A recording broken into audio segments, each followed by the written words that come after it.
বিসমিল্লাহির রহমানির রহিম। প্রিয় বাংলাদেশ, আমরা সবাই জানি যে গত 17 বছর বাংলাদেশের এই স্বাধীন সার্বভৌম মানচিত্রের আপনার 16 কোটি জনগণের ভূখণ্ড শেখ হাসিনার নেতৃত্বে আওয়ামী ফ্যাসিবাদীরা গণতন্ত্রকে হরণ করে, গণতন্ত্রকে ধ্বংস করে বাংলাদেশের স্বাধীনতা এবং সার্বভৌমত্বকে ভারতের হাতে বিলিয়ে দিয়ে বাংলাদেশকে ভারতের একটি করদ রাজ্যে পরিণত করেছিল।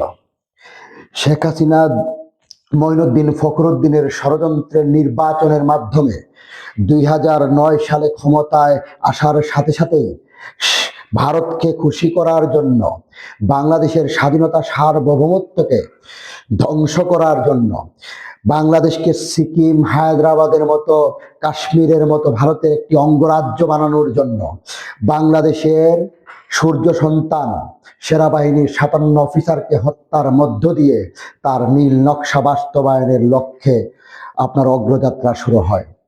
এই শেখ হাসিনার এই 17 বছরের শাসনকালে আমরা দেখেছি বাংলাদেশের গণতন্ত্রের জন্য, বাংলাদেশের মানুষের স্বাধীনতা এবং সার্বভৌমত্ব রক্ষার জন্য, বাংলাদেশের মানুষের মত প্রকাশের স্বাধীনতা এবং একটি সুন্দর সুষ্ঠু নির্বাচন ব্যবস্থাকে ফিরিয়ে আনার জন্য বাংলাদেশের সাবেক 3বারের প্রধানমন্ত্রী দেশনেত্রী আপসহীন নেত্রী বেগম খালেদা জিয়ার নেতৃত্বে, দেশনায়ক তারেক রহমানের নেতৃত্বে বাংলাদেশ জাতীয়তাবাদী দল প্রত্যেকটি আন্দোলন সংগ্রামে মাঠে ছিল এবং অগ্রণী ভূমিকা রেখেছে। কিন্তু শেখ হাসিনা তার ক্ষমতাকে দীর্ঘায়িত করার জন্য বাংলাদেশের রাষ্ট্রীয় বাহিনীকে, বাংলাদেশের জনগণের ট্যাক্সের টাকায় বেতনভুক্ত কর্মচারীদেরকে, এই যে পুলিশ, র্যাব, ডিবি, আর্মি সহ ডিজিএফআই, এনএসআই ব্যবহার করে বা আমাদের ইলিয়াস আলী, চৌধুরী আলম, দিনার, জুনেদ সহ অসংখ্য নেতৃবৃন্দকে গুম করেছে, বিচার বহির্গত হত্যা করেছে, মিছিলে গেছে গুলি করে আপনার পাখির মতো মানুষ মেরেছে, বাংলাদেশের পুলিশ বাহিনীকে নিজস্ব রক্ষী বাহিনীতে পরিণত করেছিল। 1972 সালে শাসনামলে আমরা দেখেছি রক্ষী বাহিনীর আপনার নির্মম নির্যাতন নিপীড়ন বাংলাদেশের মানুষের উপর। শেখ মুজিবুর রহমান 72-75 শাসনামলে প্রথম যেমন সিরাজ শিকদারকে গুম করে সেই সময় সংসদে হুঙ্কার দিয়ে বলেছিল, কোথায় সিরাজ শিকদার? শেখ হাসিনা ইলিয়াস আলী সহ অসংখ্য বিরোধী দলের নেতৃবৃন্দকে, বিরোধী মতের অসংখ্য রাজনীতিবিদ, কলামিস্ট, আপনার মানে সাধারণ জনগণ যারাই শেখ হাসিনার রেজিমের বিরুদ্ধে কথা বলেছে, ভারতের রেজিমের বিরুদ্ধে কথা বলেছে, আধিপত্যের বিরুদ্ধে কথা বলেছে, তাদেরকে গুম করা হয়েছে, খুন করা হয়েছে। লাশের পর লাশ দেখেছি। আপনার জঙ্গি রাষ্ট্র তকমা দিয়ে বাংলাদেশের সেনাবাহিনীর অফিসারদেরকে জঙ্গি বানানোর চেষ্টা করেছে এই শেখ হাসিনার আমলে। এই শেখ হাসিনার আমলে আমরা দেখেছি সেই নেত্রী বাহিনীর মতো আপনার শেখ হাসিনা বাংলাদেশের গণতন্ত্রকে, বাংলাদেশের অর্থনৈতিক ব্যবস্থাকে এমন ভাবে ধ্বংস করে দিয়েছে, আজকে বাংলাদেশের ব্যাংকগুলো দেউলিয়া হয়ে গেছে।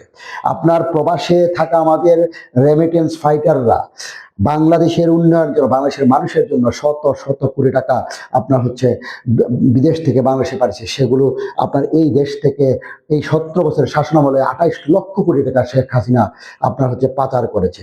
আজকে শেখ হাসিনা যখন ভারতের আশ্রয়ে প্রশ্রয়ে মদত পুষ্ট হয়ে এই বর্তমান ভারত বাংলাদেশকে বিশ্বের মানচিত্রে একটি অস্থিতিশীল রাষ্ট্র হিসাবে স্বীকৃত করার জন্য যে অপচেষ্টা লিপ্ত হয়েছে, শেখ হাসিনাকে ব্যবহার করে বাংলাদেশের বর্তমান আপনার বাংলাদেশের অভ্যন্তরে যে অরাজকতার সৃষ্টি করতে চাচ্ছে, তা বাংলাদেশের মানুষ কখনো মেনে নেবে না।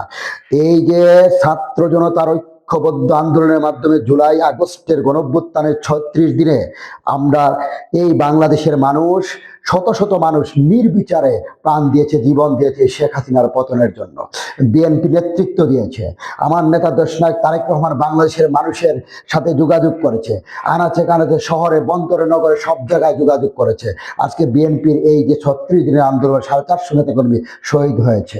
আজকে ছাত্র জনতার এই আন্দোলনের ফসল হিসাবে আমরা 5ই আগস্ট পেয়েছি। কিন্তু অত্যন্ত দুঃখের বিষয়, এই বর্তমান অন্তর্বর্তীকালীন সরকার সংস্কারের নামে, সংস্কার প্রক্রিয়ার নামে, রাষ্ট্র সংস্কারের নামে ক্ষমতাকে দীর্ঘায়িত করতে চাচ্ছে। শেখ হাসিনাকে পুনর্বাসনের যে নীল নকশা তারা আপনার হচ্ছে আমরা দেখতে পাচ্ছি রাষ্ট্র এবং বাংলাদেশ আগামী দিনে বাংলাদেশ এবং বাংলাদেশ নামক স্বাধীন সার্বভৌমত্ব পতাকা নিয়ে যে ষড়যন্ত্র হচ্ছে তা স্পষ্ট দৃশ্যমান। আজকে বাংলাদেশের প্রত্যেকটি অর্গানে এখন পর্যন্ত ফ্যাসিজম, শেখ হাসিনার ফ্যাসিবাদ, শেখ হাসিনার সহযোগীরা আপনার অবস্থানে তবিয়ত হালে বিদ্যমান রয়েছে।